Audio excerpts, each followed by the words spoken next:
heartwarming kung ganyan yung concern ng magulang mo. Yes. Another question from my end, ma'am. Yes, ma'am.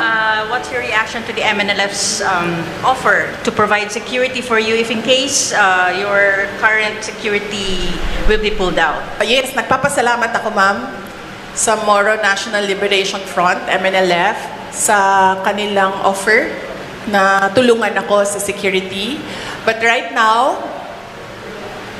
meron na akong mga kaibigan na gumagawa ng paraan kung paano gawin ang aking security in case na magkakaproblema talaga kami with the Armed Forces of the Philippines. Magandang hapon sa inyong lahat, our friends from the media, and we would like to thank you. We would like to thank you for your time this afternoon, and nagpapasalamat kami sa pagbigay ninyo ng opportunity sa amin at space sa amin para makapagsalita at makapagsagot ng mga issue at mga tanong. Okay? Okay. Ang taas kasi nung hagdanan. Okay, sige. So, we have our first question from Marisol Abdurrahman of GMA7. yes, GMA7. Magandang hapon kasi I only have one question and Opo. five follow-up. Di ba? Kasi tatlo lang daw pwede lang. Ma'am, have you received already the subpoena po served yesterday by the NBI? Yes, natanggap namin yung subpoena ng NBI and nilagay nila doon na they are investigating grave assault Yes. and Right. violations under the Anti-terror. violations under the anti-terrorism law. So what's Yes. your... Ang unang-unang ginawa namin is I requested to reschedule the invitation dahil nag-conflict siya sa schedule namin sa hearing ng House of Representatives sa Committee on Good Government. So conflict silang dalawa and pinrioritize namin yung hearing sa House of Representatives kasi kahit man hindi ako umattend doon, umattend ako sa investigation, nakikiusap talaga lagi. And yun din talaga ang promise ko sa kanila simula pa nung mag-umpisa lahat ng mga investigasyon, nasasamahan ko yung mga employees ng Office of the Vice President na pinapatawag sa mga hearings. But what's your reaction, ma'am, to these cases filed against you po? Lalo yung sinabing possible pati yung anti-terror. At saka, idagdag ko na rin yung pinal po ng PNP just today po against you, against your group commander, and some more John Does and Jane Does po. Dahil sa nangyari po ng transfer from DMMC to St. Luke's po, ma'am. Yes, oo. Well, on face value, hindi ko naman nakita kung ano yung mga allegations niya, no? Meron lang mga pinagpapasapasahan na cover noong complaints. On face value, it will not hold water. And then, ang pangalawa is yung grave assault. I believe, pinipilit na lang talaga nila na gawa ng kaso yung mga remarks ko. And pangatlo, natatawa ako sa violations on the anti-terrorism law kasi sinusubukan nila to reach sa aking properties and assets. Kasi itong violation ng anti-terrorism law, ginawa nila ito kay Congressman Arnie Teves. So they have a playbook on what you do to a person na kakasuhan mo ng anti-terrorism law. So ano ba yun? Ano bang gusto nilang gawin? Kaya sila nagfa-file or nagcha-charge ng anti-terrorism law. Gusto nila mag-cancel ng passport. Gusto nila mag-red notice sa international. So, hindi ka makakagalaw overseas. Gusto nila mag-amlak. Anti-money laundering violations. So, ibig sabihin nun, i-freeze nila yung pera mo at yung properties mo. Hindi ka makakagastos ng pera at hindi ka makakapasok sa properties mo. At gusto nila mag-issue ng mga search warrants. Anong ginagawa nun? Papasukin nila yung properties mo. And nagtanong ako sa Negros kung anong nangyari doon. Kasi nga, tinitingnan ko yung ginagawa nila and they're doing the Arnie Teves playbook. Ang ginawa nila doon, pumasok sila sa mga bahay, mga properties. Nagsasabi sila, may clearing team kami. Para daw safe mag-search, mauuna yung clearing team, maglalagay ng kung ano-anong baril or kung ano-anong mga posibleng illegal na mga bagay, kasama na droga, ganon. Pagkatapos, papasok ang search team. Pagpasok sa search team, syempre, nandoon na yung mga hinahanap kuno nila. So yan ang sinusunod nila. It's not without precedent ang pag-file nila ng anti-terrorism law. Yung mga sinabi ko ngayon, yun yung gusto nilang gawin. Kaya pinipilit nila na merong violation sa batas. Mag-cancel ng passport, mag-red notice, mag-amlak, mag-issue ng kaliwat kanang search warrant. So, ibig sabihin, babalik pa rin tayo dun that this is clearly oppression and harassment for remarks that pinipilit nila to take it out of its logical context. Abogado ako. Alam ko kung anong illegal at illegal. Alam ko kung anong actionable at hindi actionable. Hindi actionable ang maghabilin ka. Hindi actionable yun. Walang active threat kung hindi ako mamatay. Walang mali doon. Walang illegal doon. Sinabi nila kahapon kung sino bang nandoon sa inyo sa interview, press briefing namin. Sabi nila, pinalaki at pinalakas yung security ng First Family, ng President, dahil may threat. So ako, napaisip ako, nilalakasan nyo yung security niya? Ibig sabihin ba nun, papatayin na ako? Why for? Will you double the security? Diba? Itong mga dictators and oppressors, unfortunately, hindi sila magaling mag-isip. Basta lang sila tira, pero hindi nila iniisip na lahat ng sinasabi nila, it doesn't make sense, especially kapag nagsisinungaling ka, mahuhuli at mahuhuli ka sa pagsisinungaling mo. Kaya nung nakita ko yung NBI, subpoena, nagpatanong kagad ako sa Negros, kasi it's not the first time na ginawa nila yon sa isang Pilipino. Sabi ko, anong nangyari sa Negros? Sinabi sa akin kung ano nangyari sa Negros. And sabi ko sa mga lawyers ko, yan ang gusto nilang gawin. I'm sorry, yung sa PNP po, kasi direct assault, ikaw yung group commander mo, yung security mo kaya nga raw pa-relieve ng AFP para to face the investigation. Yes, oo. Initially, we are filing charges against them as well. For disobedience, for kidnapping, for robbery. Okay, next question po. Ms. Queenie Casimiro, ABS-CBN News. Yes, ma'am. Good afternoon. Ma'am, do you have any information as to the status, health status of your of Attorney Lopez? And do you have any information when she will be transferred to the house detention?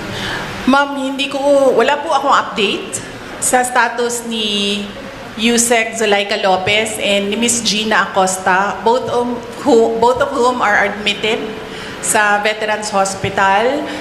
But nakita ko kanina sa updating namin sa group chat ng opisina, I believe the hospital released a bulletin. Tama ba? Parang nag-release ata ang hospital ng bulletin about updates sa kanila. Ngayong araw na ito, hindi ako makapagbigay ng update kasi maaga po ako umalis kanina sa hospital. Mga 4 a.m. ako umalis and tulog pa lahat ng tao. But last night, yung pagdating ko sa hospital, ang sinabi lang naman sa akin ng nag-endorse, yung nagbabantay tapos in-endorse sa akin, na hindi pa rin kumakain si Yusek Lopez and si Miss Gina Acosta ang na-endorse sa akin kahapon is masakit yung dito niya. Kasi apparently, pag nawalan ka ng malay and nagiging unresponsive ka, parang kinukurot ba dito? Hindi ko alam kung anong ginagawa. So apparently, sumakit yung dito niya kasi yun yung parang arouse ka para magising. So yun yung updates based on sa pakikipag-usap ko sa kanila. Another question po, just very quick. Do you see yourself patching things up with BBM in the future? Do you see that happening at all? Well, I believe, ma'am, that we reached the point of no return. I really believe that we have reached the point of no return. And it is clear, ma'am, na parang they are really going after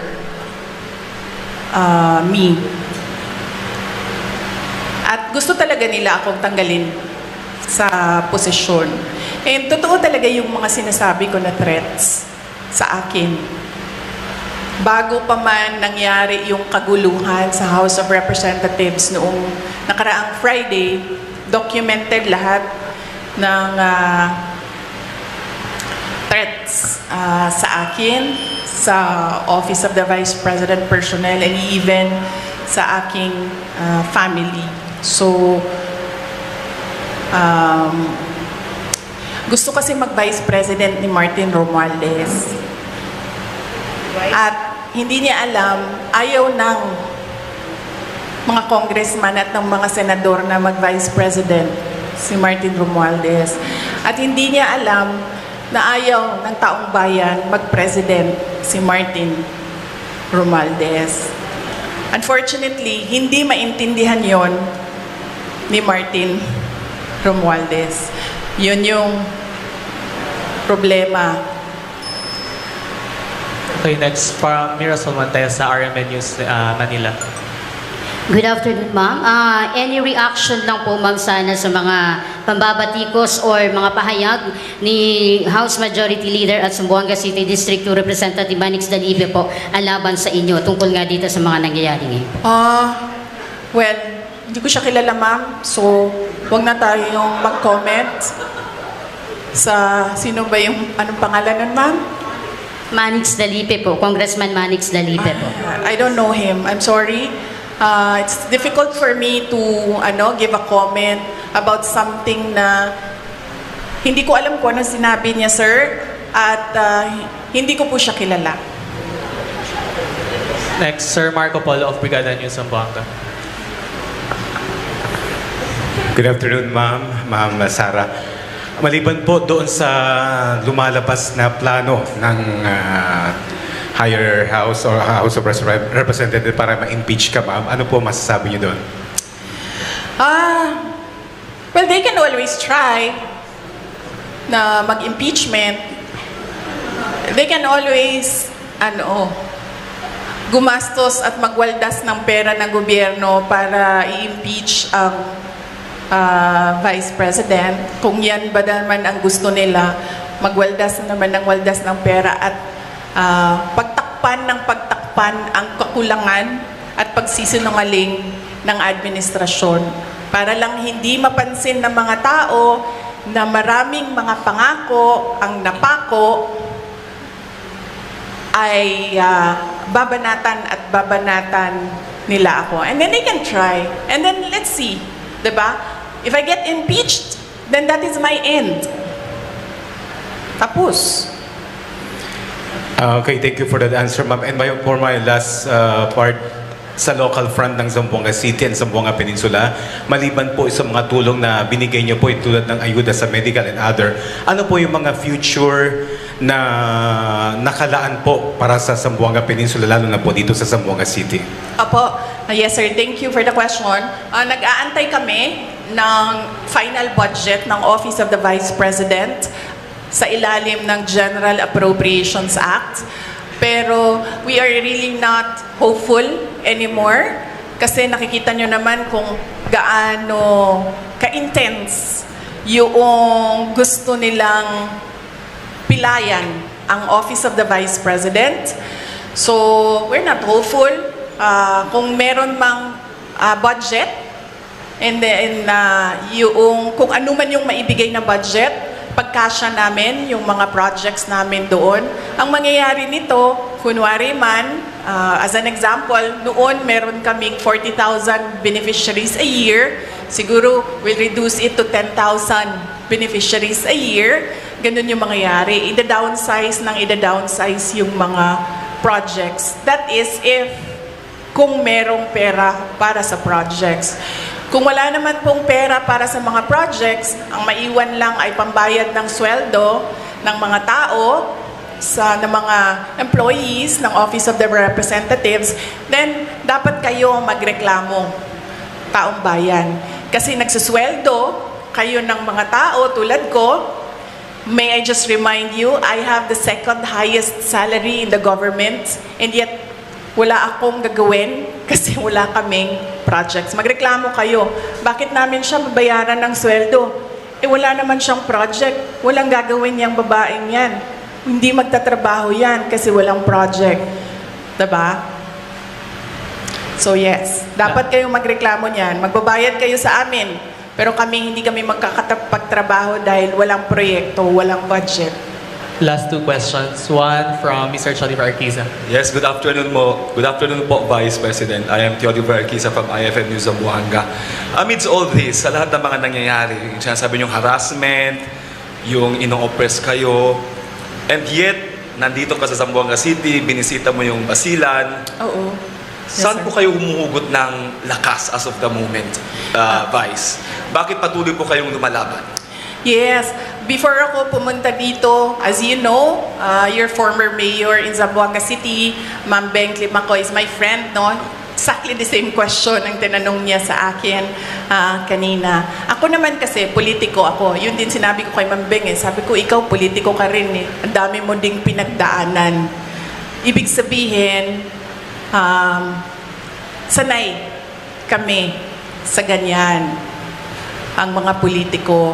So, ibig sabihin, hindi ka na nasa stress sa ganyan. Ang problema sa akin is kapag nagkulang ang tulog at gutom, yun lang talaga yung nakaka-apekto sa akin. Kaya kailangan sa akin, kapag 3 araw na yung sunod-sunod na walang tulog, bigyan mo talaga ako ng 1 araw na mabawi ko yung 3 araw na tulog para nare-refresh yung pag-iisip. So, kung hindi mo ako pakainin say for 12 hours, dapat mo akong pakainin on the 13th hour.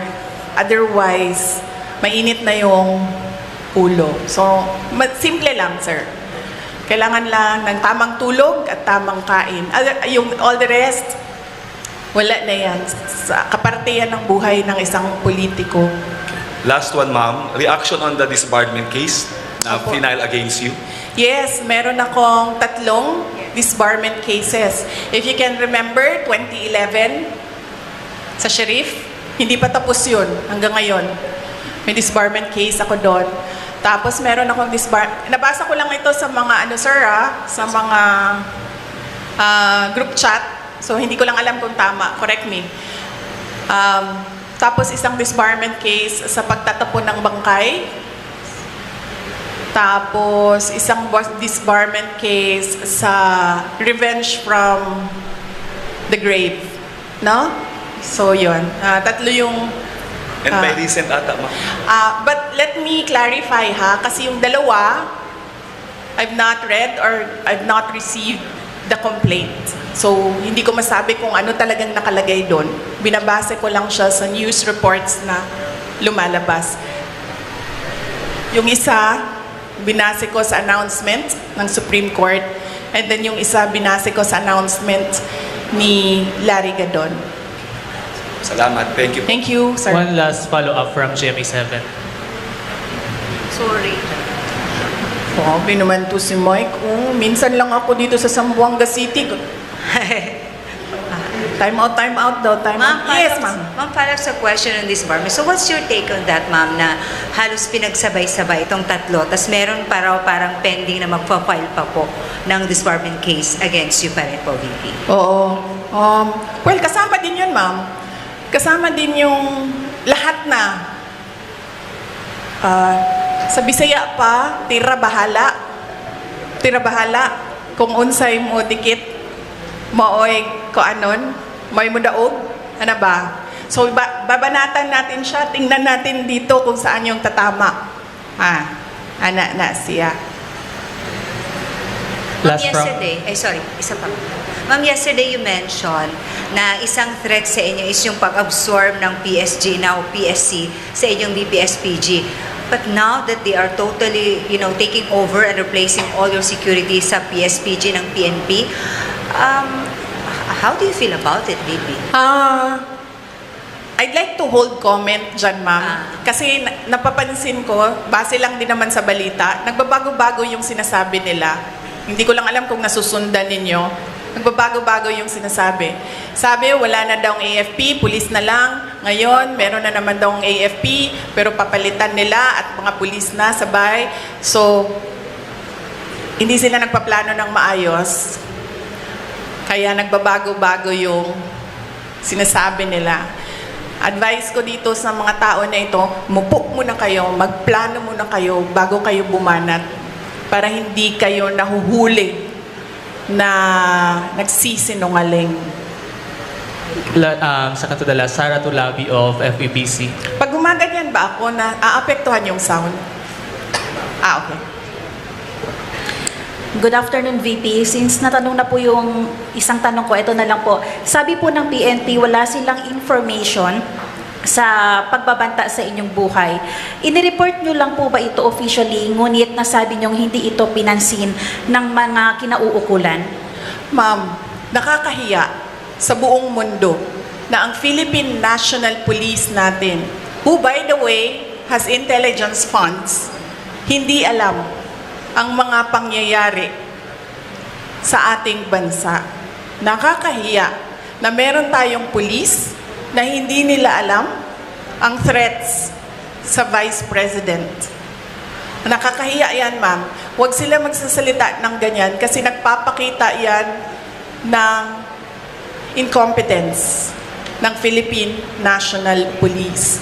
Dapat dyan, kung ako po ay Presidente, Secretary ng DILG, Chief ng PNP, ang sagot dyan ay, let us sit down and investigate the alleged threats so that we will know if these are true or not.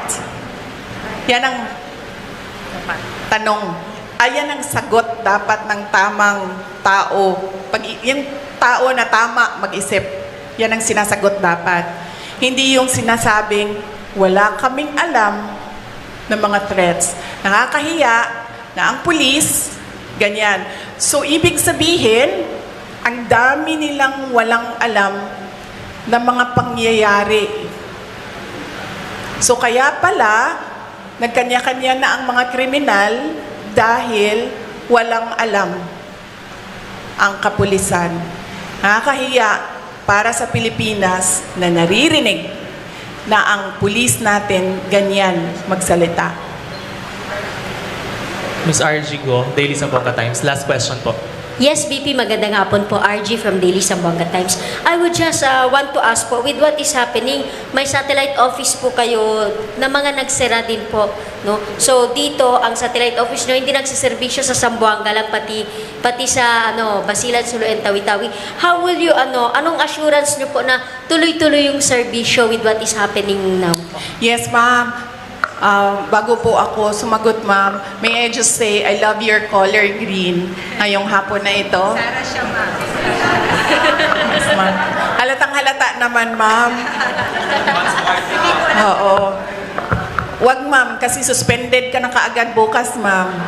Wag ka po mag-green. Suspended ka na bukas, ma'am. Sandali. Okay. Yes.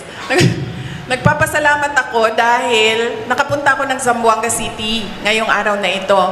At in person yung meeting namin ng satellite office lead sa Western Mindanao. Kasi papunta kaming there's about 40 minutes papunta doon sa Isabela City. So, 40 minutes papunta, nag-meeting kami. 40 minutes pabalik, nag-meeting kami. So, masaya ako dahil nagawa namin yon in person. Ang hirap din kasi talaga mag-meeting pag Zoom eh.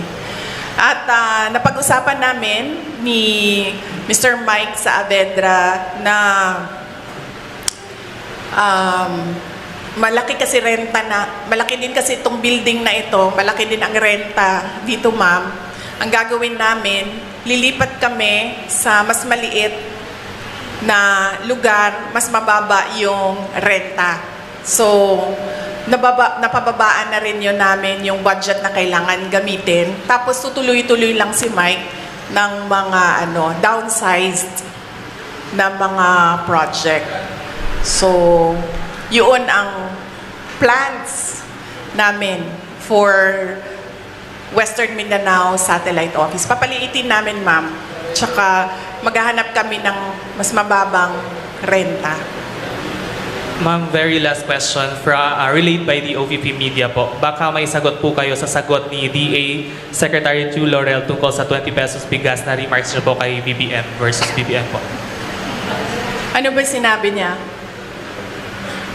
Pwede sanong sinabi ni...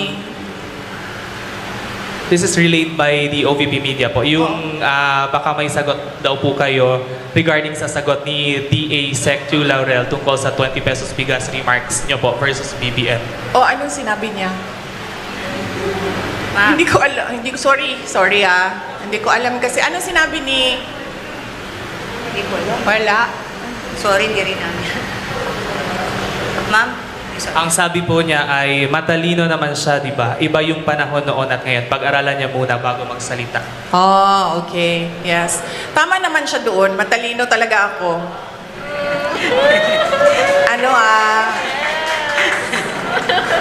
Nahiya naman ako. Hindi naman ako nagyayabang, di ba? Kasi siya naman yung nagsabi na matalino ako. So, thank you, Secretary Laurel, for saying na matalino ako. Finally, meron sa administration na nag-recognize kung gaano katalino si Inday Sara Duterte. But, ang sagot ko doon ay, huwag siya yung sumagot.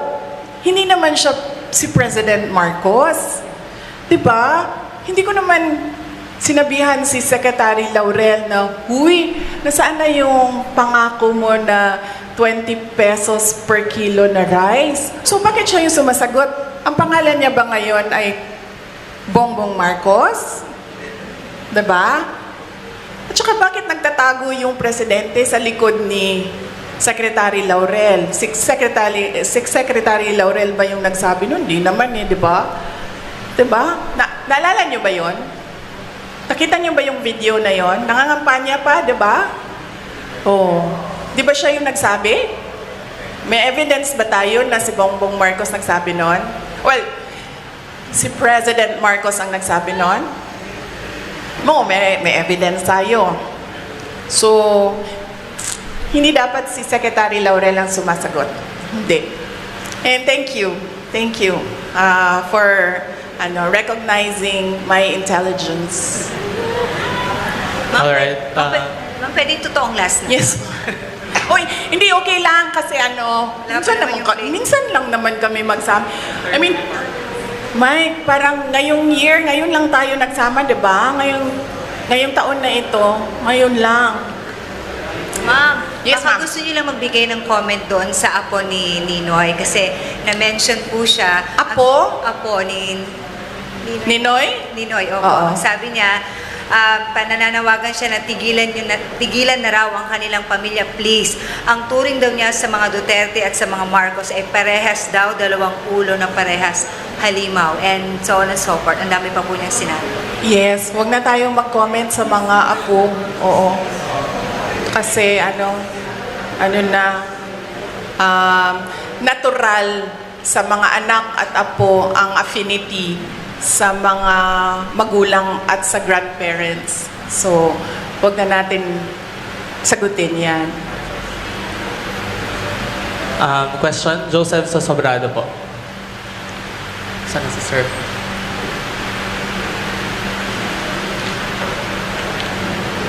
Wala. Any more question? Meron pang isa dito. From Maymay Maravilla. Wala na. Magtanong pa kayo. Kasi nakakapagod yung biyahe. Tapos, walang tanong. Yes, ma'am. So, good afternoon po, VP. What is the Vice President Sara Duterte's current stance on supporting specific political groups or candidates in Zamboanga City as the 2025 elections approach? Considering Congressman Manix Dalipe, the majority floor leader is Sino yun? backed by the administration po. Okay. So, at the moment, no, there was an initial meeting with senator candidates of the PDP party. And I am not a member of PDP. They've been trying to recruit me, and I've been telling them that I have to think about joining a party because right now I am enjoying that I am free and I don't have to answer to a political party. And I don't have to toe the line of a political party. So I have to think about that. But I told them that I can help you strategize on what to do. Initially, during the meeting, I gave them suggestions. On what they can do, on how they can strengthen their campaign, on how they can strengthen the branding. So that's about it for now. There was no talks of campaigning. Yes, but I told them if you need someone to talk to about strategizing on how to run the campaign, I'd be glad to help. I'd gladly help. And then for local, as of the moment, I am committed to Davao City only. But apparently, doon sa Davao City, sinasabihan nila ako, wag na lang daw ako sumali doon. I have my own problems. So, yun pa lang ang nabigyan ko ng commitment. Yung ibang mga local na mga candidates na mga kaibigan, wala ako pang nabigay ng commitment. But, sa tingin ko naman, parang wala din sigurong magkaka-interest na hanapin ako or i-request ako dahil lahat ngayon ang term na ginamit ng isang politiko, benga. Tagalog term niya, no? Grabe, bumenga. I know it's an LGBT term. No? It's an LGBT term. Grabe, bumenga yung administrasyon. So, walang gusto na makita or malaman na kaibigan ko sila or kakampis ko sila or supporters nila ako. So, that would make it easier for me since makakapagpahinga ako sa kampanya dahil from 2016 to 2019 to 2022, nangampanya ako. And this time around, since hindi naman ako kandidato, makakapagpahinga ako sa kampanya, makakatutok din ako sa trabaho namin sa Office of the Vice President.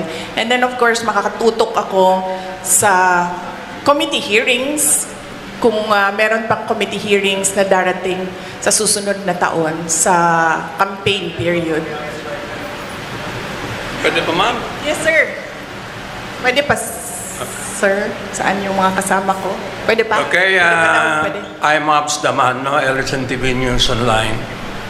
Ang katanungan ko po sa inyo, ma'am, ay itong threat ay nangyari sa inyo. Seryoso ba ito o kwan lang? Mga political... Serious ito, sir. Nakita mo si Marcos Sr.? Nakita mo kung paano nila, anong ginawa? I'm sure nakita mo yun, sir. Kasi kaming edad namin, di namin nakita. Nakita mo, sir? Naabutan mo? Yes, sir. Oo. So, very serious. Ito. This is not a, parang laro-laro lang para sa kanila. Seryoso sila sa gusto nilang gawin. At alam natin ang capacity ng isang Marcos. Okay, madam, tinulungan ko ang tatay mo nung panahon niya tumakbo, and then ikaw naman, ang anak naman. Tinulungan niya ako. Ay, tinulungan ko siya noong 2016. Tapos, tutulungan ba niya ako sa 2028? Hindi ko alam. Dahil noong 2022, noong 2022, wala siyang active help na ginawa. Sinabi lang niya na kaya niya yan. Na yun din ang sinasabi niya hanggang ngayon, kaya niya yan. So heartwarming, no? Pag ang magulang mo, ganyan lang yung sinasabi, kaya mo yan. Wala man lang parang, uy, kawawa ka naman. Uy, parang anong matutulong ko? Uy, kailangan mo ba ng doktor, abogado?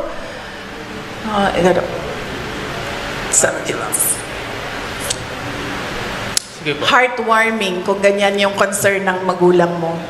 Yes. Another question from my end, ma'am. Yes, ma'am. What's your reaction to the MNLF's offer to provide security for you if in case your current security will be pulled out? Yes, nagpapasalamat ako, ma'am, sa Moro National Liberation Front, MNLF, sa kanilang offer na tulungan ako sa security.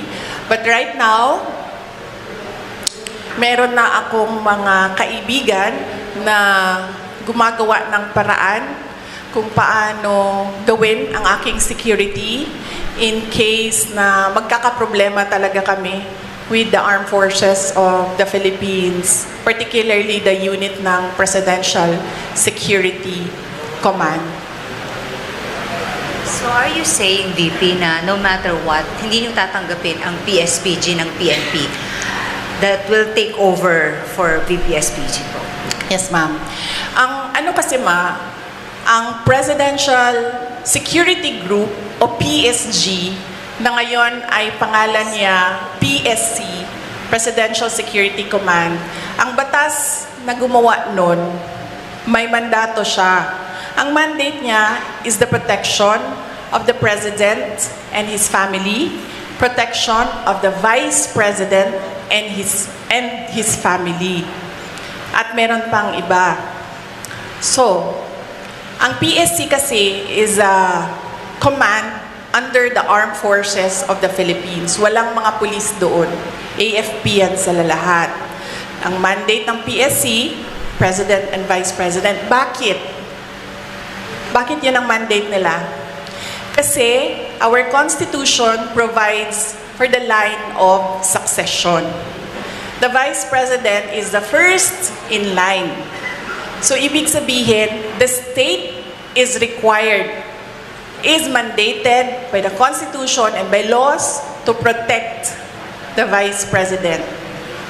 Kasi pag nawala ang presidente, siya yung susunod. Kaya pinoprotektahan din siya. Kasi siya yung reserve. Kasi pag hindi mo pinoprotektahan ng reserve mo, wala ka ng reserve. Ang gagawin yan, pipili sila doon sa mga members ng Congress. O, babalik na naman tayo kay Martin doon. So, baka nga ganun yung gusto nilang gawin, no? Hindi na sila masusunod sa Constitution para na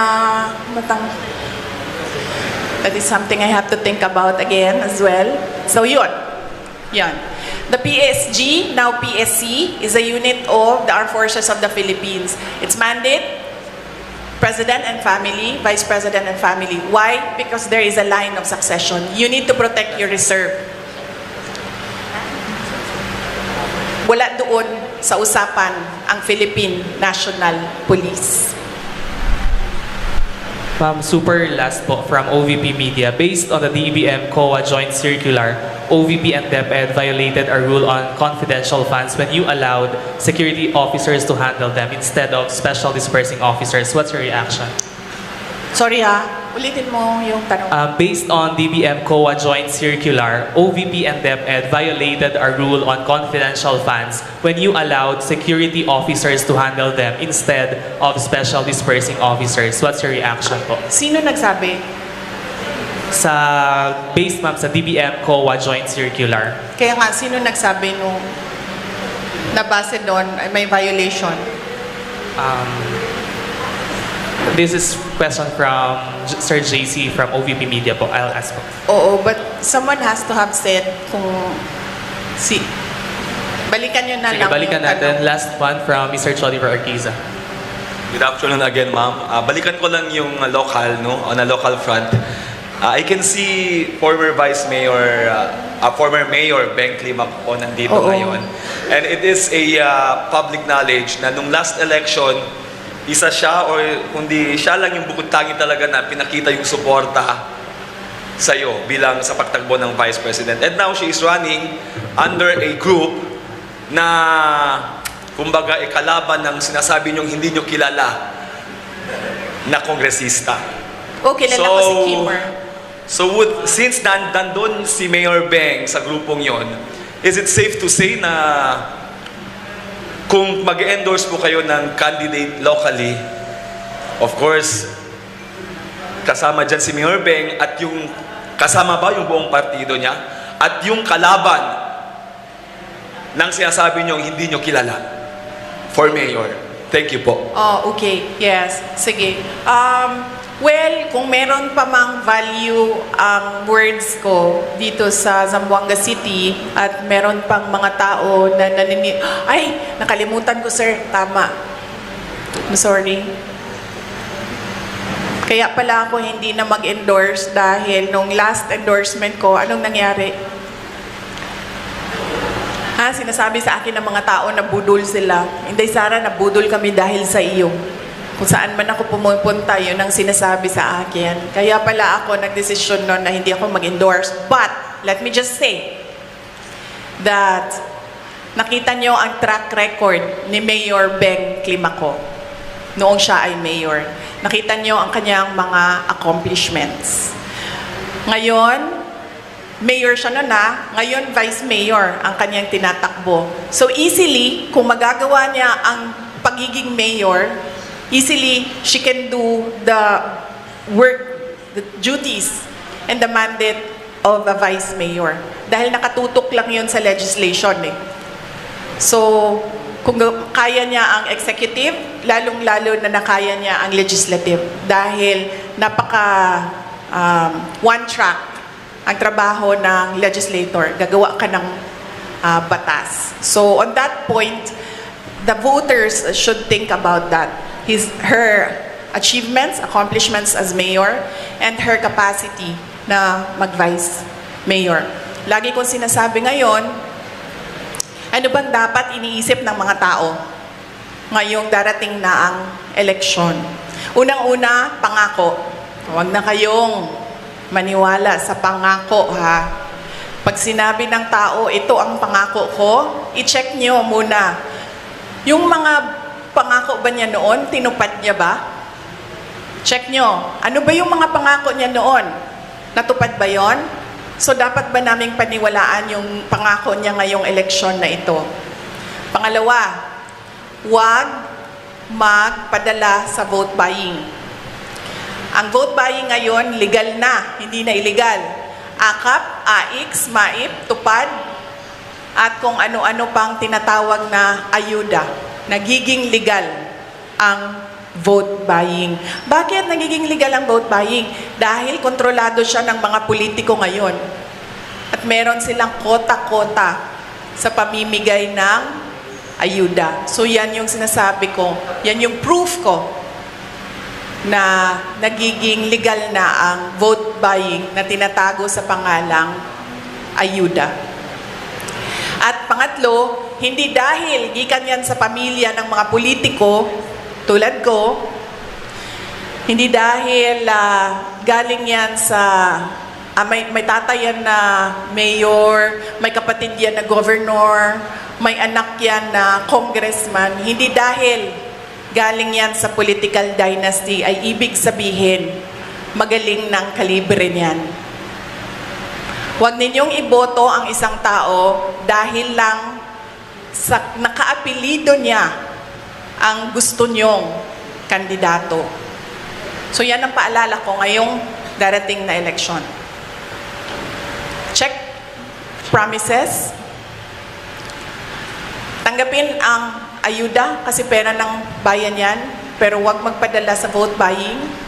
Pangatlo, huwag bumoto dahil kaapelido o dahil nasa political na pamilya yung kandidato. Bumoto kasi chinek nyo yung mga promises niya at chinek nyo yung kakayahan niya. Tulad ng sinabi ko ngayon, nakita natin ang 9 years ni Mayor Beng, ibig sabihin, alam natin na kakayanin niya ang pagiging Vice Mayor.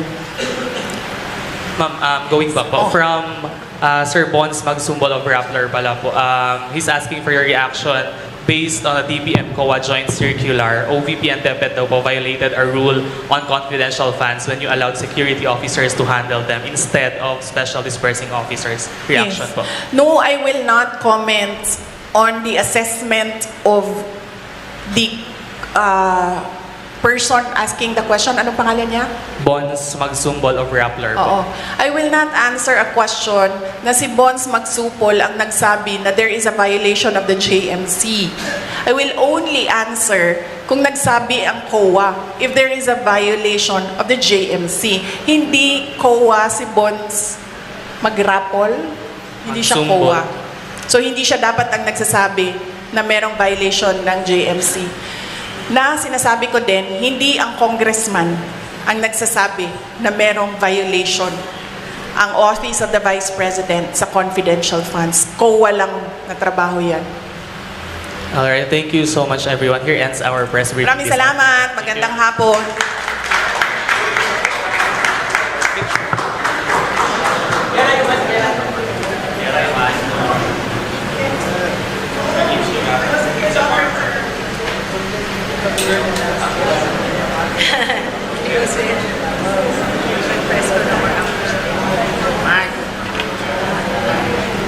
We can have one group